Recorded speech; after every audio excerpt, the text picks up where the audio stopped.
Kwa jina naitwa Tekno. Naitwa Tekno Kaitan. Tekno. Na ni Muislamu lakini pia. Mashaallah. Ningependa kuuliza swali ambalo hilo swali kila siku nakosa majibu. No. Lakini pia kwa kawaida kwa sasa hivi ndio iko wazi kabisa. Kwa hiyo nitaka nimuulize ustazi hapa. Japokuwa nimesoma sio sana, lakini nilitaka niombe kuuliza swali moja tu kwako. Karibu sana. Karibu. Ili swali linakuja hivi.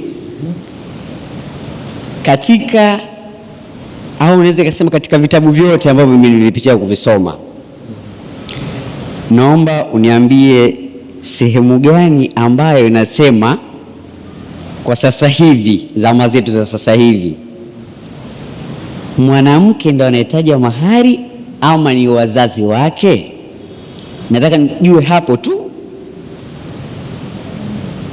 kwamba mtu anapoenda kutajiwa mahari ni mwanamke anataja mahari au ni wazazi wake. Ni hilo tu, niseme assalamu alaikum warahmatullahi taala wabarakatuh. Swali hili pia liko nje ya mada, lakini anauliza, mimi nadhani swali kuliweka vizuri,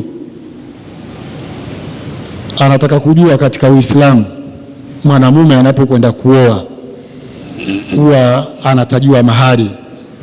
Mwenye haki ya kutaja yale mahari ni muolewa au ni mzazi?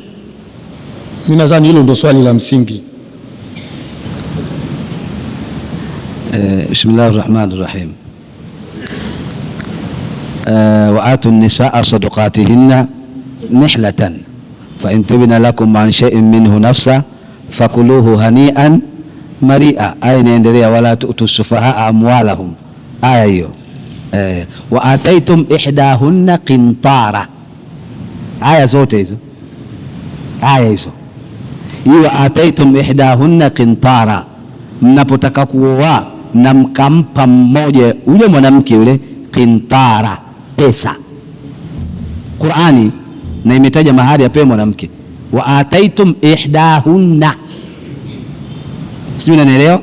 Qur'ani mumpe yule muhusika mwanamke ihdahunna qintara, pesa, sio pesa maalum. Ukimpa milioni 100, bilioni 100, trilioni, si umempenda, una uwezo, mpe, hujakatazwa. Lakini ndoa yenye baraka, mahari yawe mepesi na yawe hafifu. Nimeleka hiyo aya inazungumzia mahari anapewa nani? Mwanamke. Maana yake ndo anayesema, sio baba au siki. Baba babu hao wanachakacha juu, na hii ni Qur'ani. Tumeelewana?